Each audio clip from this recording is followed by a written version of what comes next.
This Ford Focus 1.6 TDCI, as you can see, the car is already up in the air. I use quick jack to lift it, but it's enough if you just lift the front of the car. It has the brake discs has lip on the edge of the disc, so that needs to be changed as well.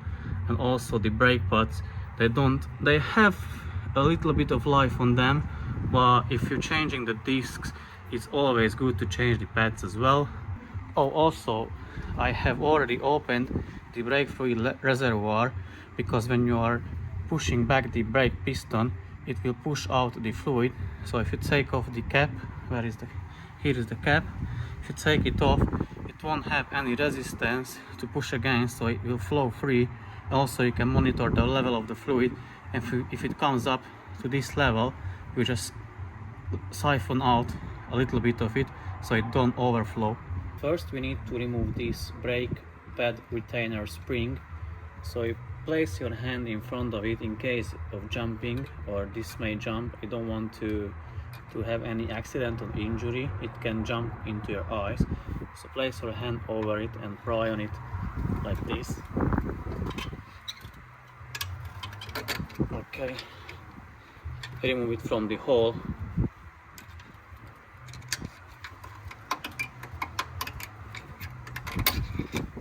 Now only the bottom one. Oh, it's already off. So you remove this one, you keep it, because you're gonna reuse this one. Now, why I done everything in that order? Because now I can move the knuckle, and you can see it better as well, and I have better access to everything. So basically now here are the bolts underneath these caps for the brake caliper. So you need to remove these dust caps. Use a screwdriver. So this is the top one and then the bottom one. Okay. So inside these dust caps are size 7 hex bolts, these ones. So you need a size 7 hex bit. It's not a typical one. Usually you don't have the size 7 and the size 9 in a set, so you have to buy them separately. I had the size 7, but BMWs use size 9, so I had to buy that one separately. So undo it.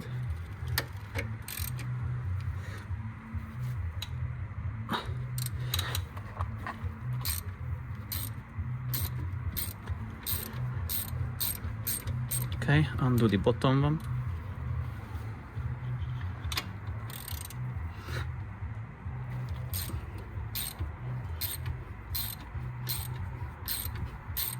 Okay, now they are undone, but you're still not able to remove the brake caliper, because they are still attached to the brake caliper holding bracket a little bit. So what I'm gonna use, I use a screwdriver and just push on that sliders or pins so they move back. So okay, now I pushed the top one back. As you can see, here is a gap. I'm gonna repeat the same with the bottom one.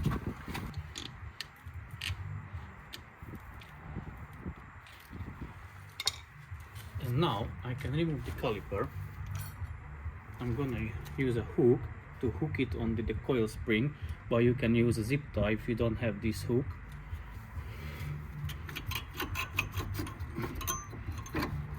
As you can see, one brake pad is attached to the brake piston, so you just pull on it and you can remove it, simple. And now you can hook up the brake piston, the brake caliper.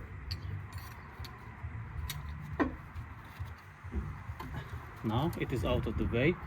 We can remove the old brake pad, and then we can remove the whole brake caliper holding bracket, which is held by 2 bolts, and they are size 15 hex bolts. So use a size 15 hex socket, and I'm gonna use an extension, the breaker jack handle.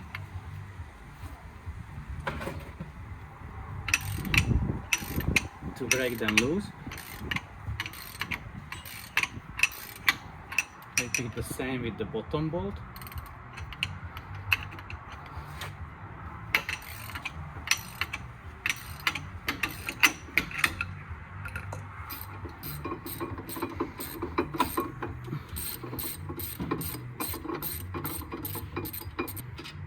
You're gonna keep these bolts because you're gonna reuse them. Now you can remove the brake caliper holding bracket.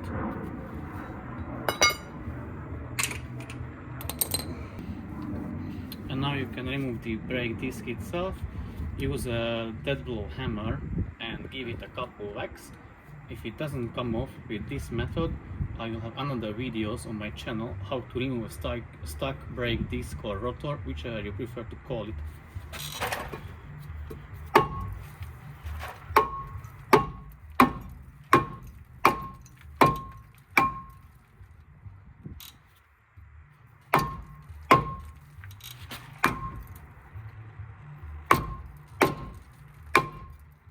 So now it is loose, you can pull it off.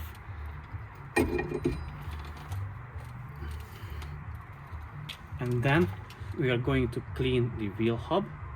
We are going to clean the brake caliper holding bracket, and also we are going to clean the brake caliper itself. So now let's push back the brake piston, and I already have my tool in situ. So basically this is a ratcheting tool, it's very handy, it just pushes back the piston. Also you have to monitor the brake fluid level. So here is the brake fluid reservoir. Take off the cap and monitor the level of the fluid. So if it's going up or coming out, you stop ratcheting and siphon a little bit out of it so it doesn't overflow. So let me ratchet back the piston here. And I'm also monitoring the brake fluid level. And as you can see, it is coming a little bit up, but I think we will be okay.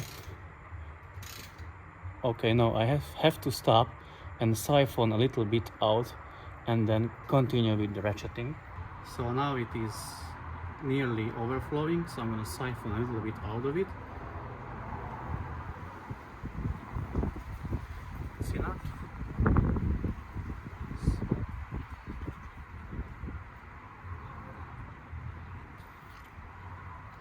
And now I can carry on ratcheting back the brake piston. Okay, so now I start to feel resistance, so it doesn't go further. So now I reverse the ratchet and remove the tool. Just like that. And now I can clean the brake caliper.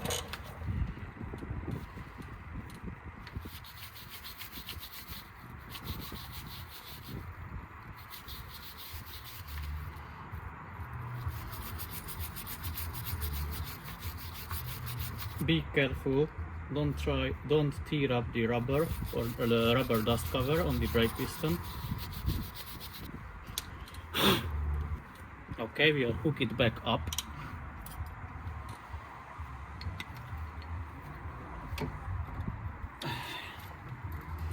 Now we can clean this wheel hub. I use a drill and a wire brush attachment to clean it.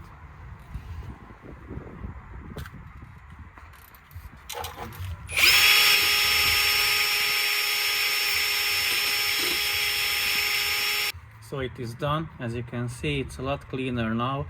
Obviously it's not as a brand new, but still better than nothing. Now we can carry on with the rest. So first, now I have the brake disc off, so I have bigger space. I'm gonna do the inner tie rod end first, and then the outer one, and then the brakes. Also clean the brake caliper holding bracket. It is important to clean it where it makes contact with the brake pads, so where they slide inside of the brake caliper holding bracket. So use a wire brush and clean it. As you can see, it has a lot of brake dust. And later I'm going to use a copper spray as well here where the brake pads make contact with the caliper holding bracket.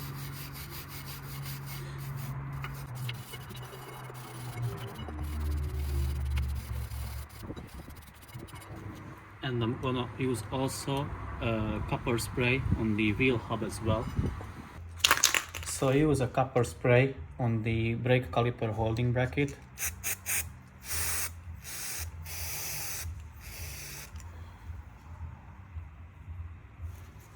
Repeat it with the other side as well.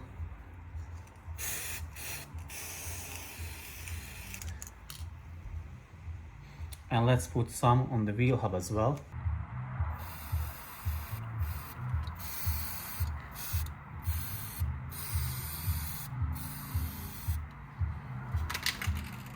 And now we can put on the brake disc. So what I like to do with this type of brake discs, when you don't have the retainer screws, so I'm gonna use a nut, fit it on the wheel ball, and then lock it with the wheel nut. So that way, when you put back the brake disc, it won't move or won't wiggle. So you can put back the brake caliper holding bracket a lot easier, and it will keep the brake disc in place. So let me show you what I mean.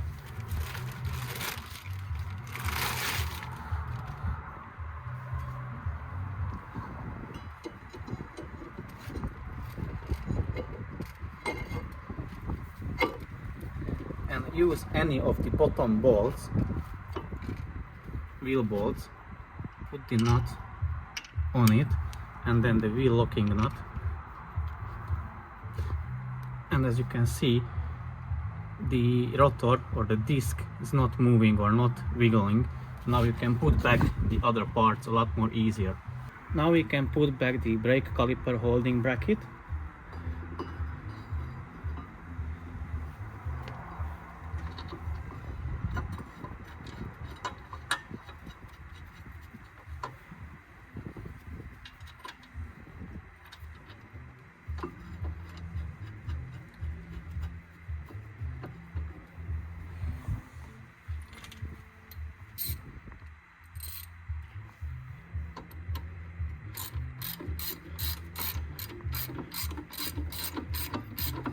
Tighten down the bolts. Now we can put the brake pads inside of the caliper holding bracket. First put the outer one, and the inner one goes inside of the brake piston.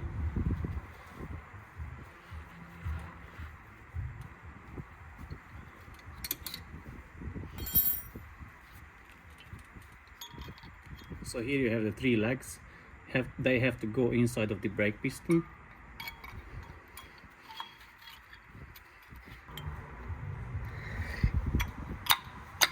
Okay, it's in, and now we can fit the brake caliper over it.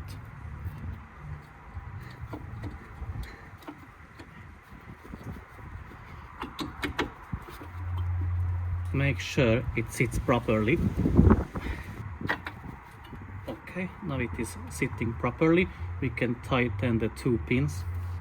First, just make them grab on or bite on the threads, and then you can tighten them. Then you can tighten them all the way.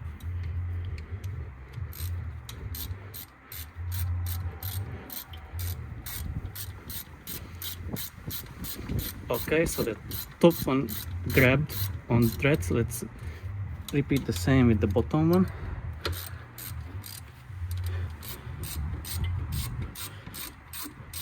Okay, the bottom one is on as well, so now you can tighten it.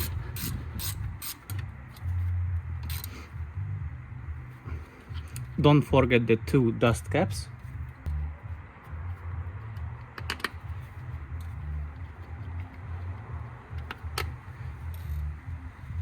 And finally, the brake retainer spring. The way I do it, first I feed the bottom one, so it's in. I feed the top one into the hole, and then I place a screwdriver behind the spring part, push it a bit further so that I can wiggle it over the brake caliper bracket. And whilst I'm holding the part or the side into the hole, so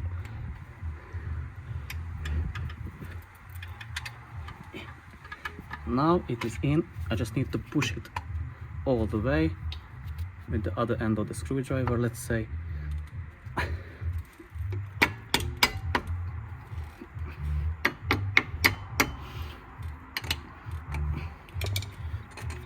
Okay, now it is all the way in as it's supposed to be.